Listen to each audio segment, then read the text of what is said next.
Gemma's hand trembled as she pointed at the woman in seat 2A, her voice slicing through the hum of the airplane cabin like a knife. "Ma'am, I need to see your boarding pass right now. This seat isn't yours," she declared, her eyes locking onto Gianna's with a mix of accusation and something deeper, unspoken. The passengers around them shifted uncomfortably, whispers rippling like waves, but Gianna just sat there, her dark skin glowing under the overhead light, a faint smile playing on her lips that only Gemma could read as defiance, or was it hurt?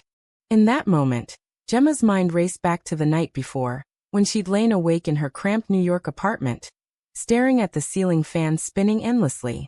How had they gotten here? She, a 28-year-old flight attendant from a conservative Midwestern family, and Gianna, a successful 30-year-old marketing executive from Atlanta, whose parents still prayed for her to find a good man.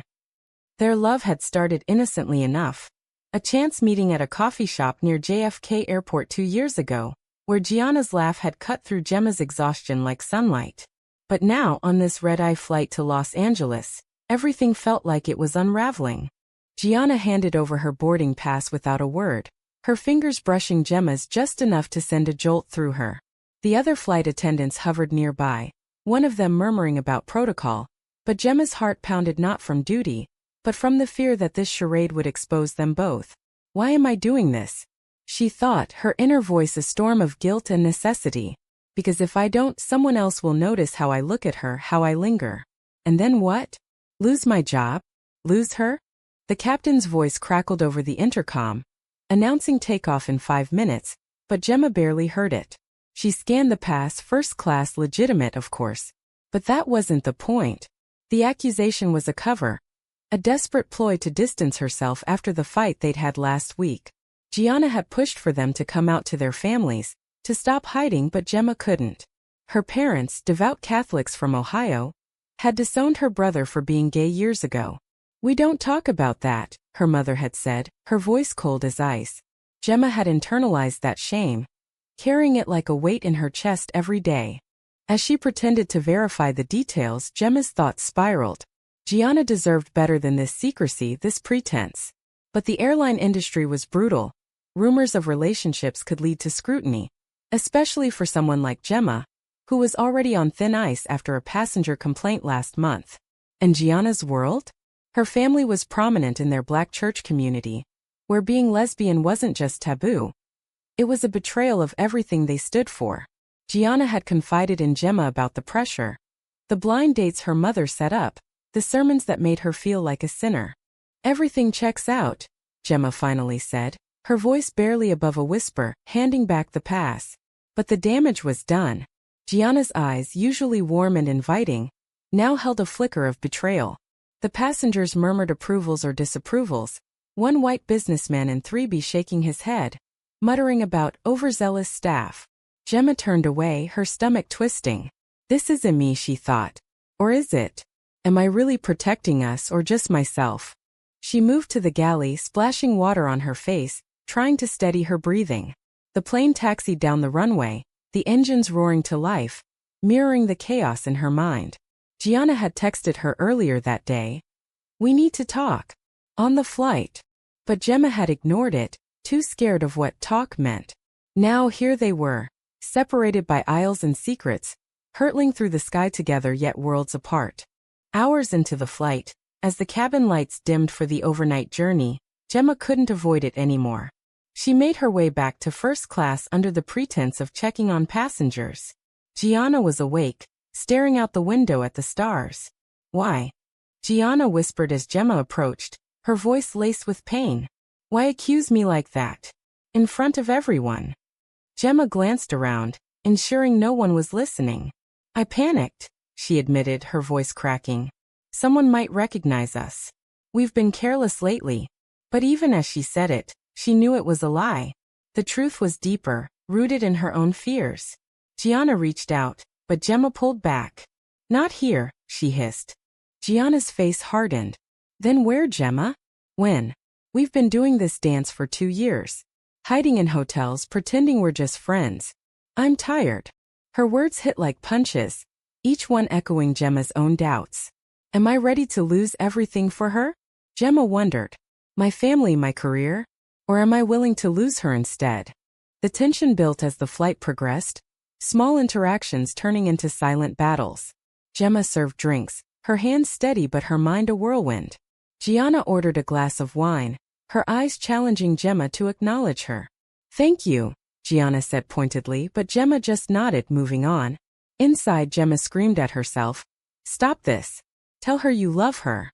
But the fear won out, as it always did. By the time the seatbelt sign dinged for turbulence, Gemma's resolve was cracking. She sat in the jump seat, buckling in, her thoughts racing. What if this is the end? What if accusing her was the final straw? The plane shook, passengers gasping, but Gemma's turmoil was internal. She glanced toward Gianna's seat, seeing her grip the armrests alone. I should be there holding her hand, Gemma thought. But I'm not. Because I'm a coward. The turbulence passed, but the storm in Gemma's heart raged on. She knew she had to make a choice soon, before they landed, before everything fell apart.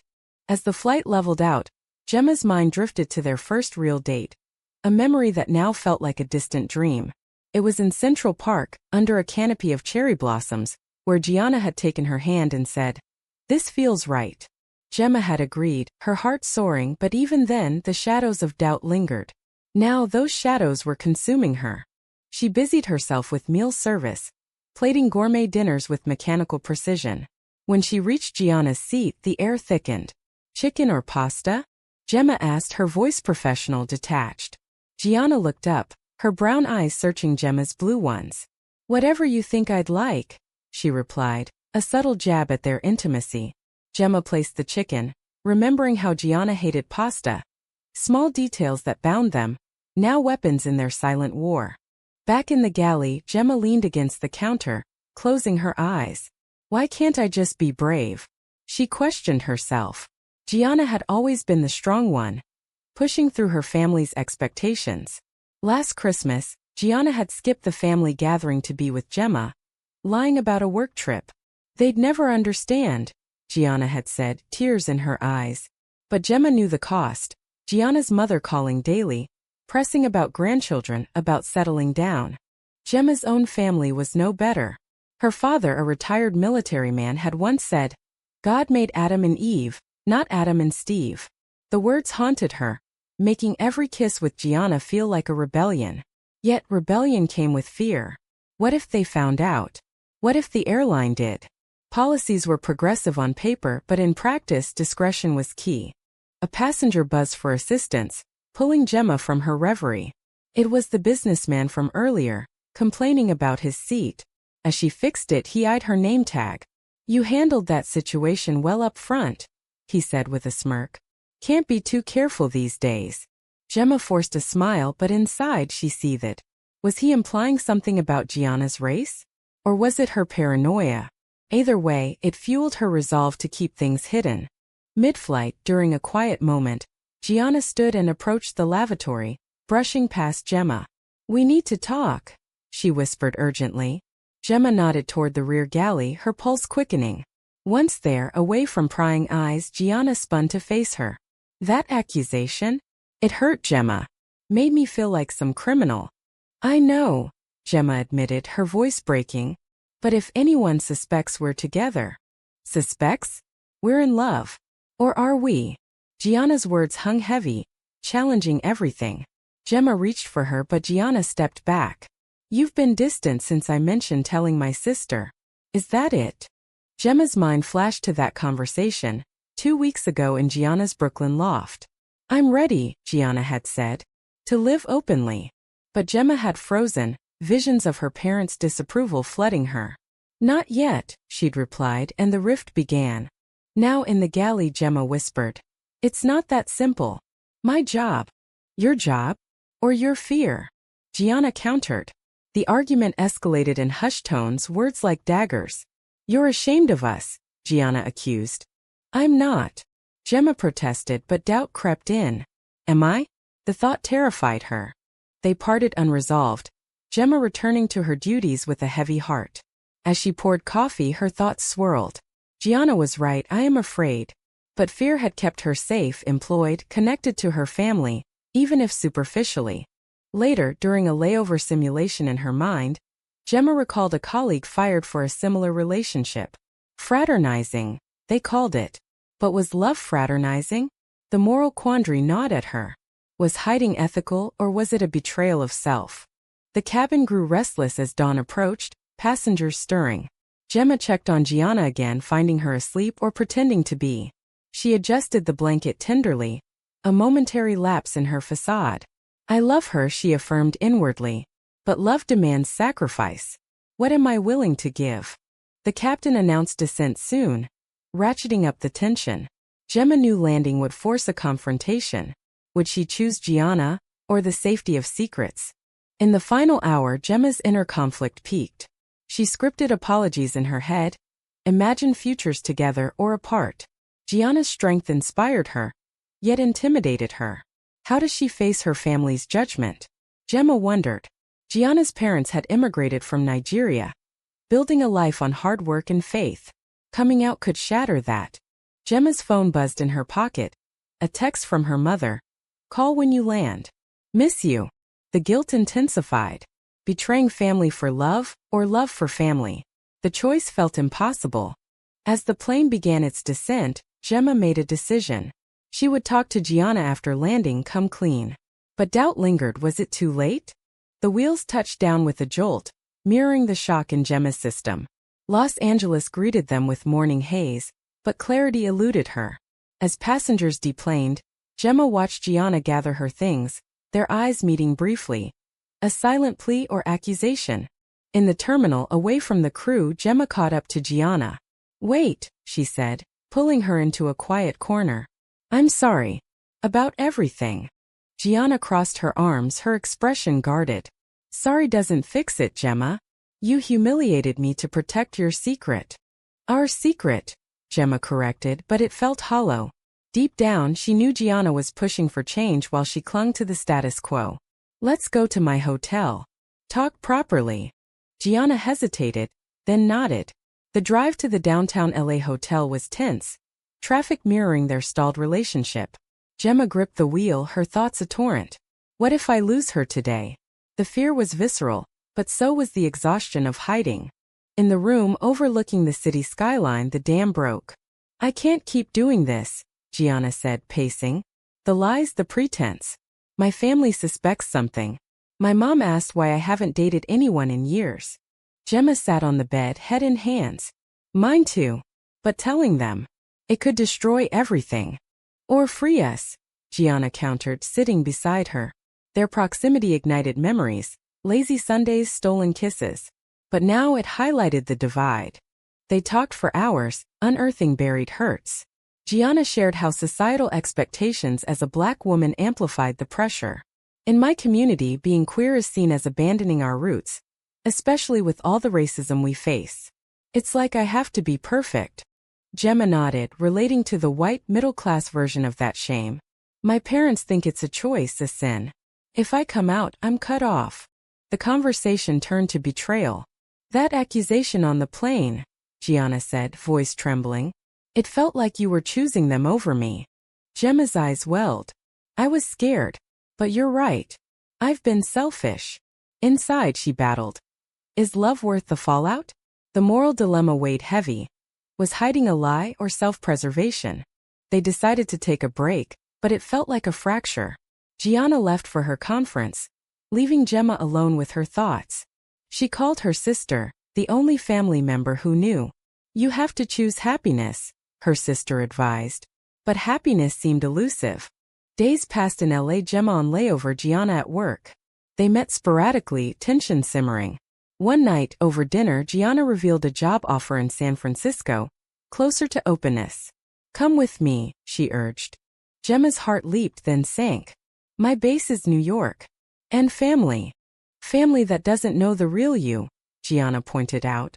The argument reignited, voices rising. You're betraying us by hiding. And you're pushing me into something I'm not ready for. Gemma shot back. The words hung damaging. Gemma stormed out, walking the streets, mind racing. Am I betraying her? Or myself? The city's diversity mocked her. Couples holding hands freely. Why can't that be us? Back at the hotel, a voicemail from her father. Your mother's worried. Come home soon. The pressure mounted. She texted Gianna. I need time. Gianna's response. Time's up. Decide. The next day, Gemma faced a crisis at work. A passenger complaint echoed her accusation, highlighting racial biases in aviation. It mirrored her actions, forcing introspection. Was I profiling her subconsciously? The thought sickened her. She confided in a colleague who shared her own coming-out story. It hurts, but it's worth it. Inspired, Gemma called Gianna. Let's try. But Gianna was distant. Too late. I told my sister. Shock rippled through Gemma. What did she say? She's supportive but hurt I hid it. Gianna paused. Your turn. Gemma froze. The choice loomed. Tell her family or lose Gianna. That night alone, Gemma weighed the costs. Damage to family bonds, potential job risks, societal judgment. But the alternative? A life without Gianna, empty. She drafted an email to her parents, heart pounding. I have something to tell you. The email sat unsent, a digital bomb in Gemma's inbox. She stared at it, fingers hovering over send. What if they reject me? The fear was paralyzing, rooted in years of conditional love. Gianna's courage shamed her, telling her sister had been a step toward freedom. They met at a beach in Santa Monica, waves crashing like their emotions. I did it, Gianna said, wind whipping her hair. Now my parents next. Gemma admired her but envy mixed in. I'm trying, she whispered. They walked hand in hand briefly, a rare public display, but Gemma pulled away when tourists approached. See, Gianna said sadly. Still hiding. The accusation stung, sparking another fight. You don't understand the pressure. Gemma yelled over the ocean roar. I do. More than you know, Gianna retorted. As a black lesbian I face double the hate. But I choose to fight. Gemma's defenses crumbled. Inside she admitted she's right. I've been privileged in my fear. Back in New York after the trip, the distance grew. Gemma returned to flights, Gianna to her life. Texts became sparse, calls avoided. Gemma's inner monologue tortured her. You've pushed her away. For what? A family dinner loomed, her parents visiting. She debated coming out, practicing speeches in the mirror. Mom, Dad, I'm gay. And in love with a woman. But when they arrived, the word stuck. Over roast chicken, her mother probed. Any boyfriends? Gemma mumbled no, guilt churning. That night she called Gianna, sobbing. I couldn't do it. Silence then. Then maybe we can't do this. The breakup hit like turbulence. Gemma pleaded, but Gianna was firm. I love you, but I need someone who chooses me fully. Days blurred into anguish. Gemma took leave, holing up in her apartment, replaying memories. The first kiss, the laughs, the plans. All shattered by her cowardice. Societal pressures amplified her pain. News of anti-LGBT bills. Stories of disowned queer youth. Was she contributing to that cycle by hiding? A turning point came via a therapy session, recommended by her sister. Your fear is valid, the therapist said. But so is your love. Empowered, Gemma sent the email. I'm lesbian. I've been in a relationship with Gianna for 2 years. The response was swift, devastating. Her father. We need time. Her mother. Tears on the phone. How could you? The rejection crushed her but also liberated. No more hiding. She texted Gianna. I did it. For us. Gianna's reply. Proud of you. But it's too late for us. Betrayal reversed. Now Gemma felt the sting. She begged for another chance, but Gianna had moved on, accepting the SF job. Months passed, Gemma navigating fallout. Family relations strained, but her brother reached out, bonding over shared pain. At work, she advocated for inclusivity, facing biases head-on. One day on a flight, she saw a lesbian couple openly affectionate. Envy turned to resolve. I can have that. She messaged Gianna, hoping for closure. Thank you for pushing me. Gianna responded. You awakened too late. The damage was done, but Gemma grew. She dated openly, faced prejudices, but stood tall. Yet the what-ifs lingered. What if she'd chosen sooner? Years later, Gemma stood at a pride event in Chicago. The crowd's energy a balm to old wounds.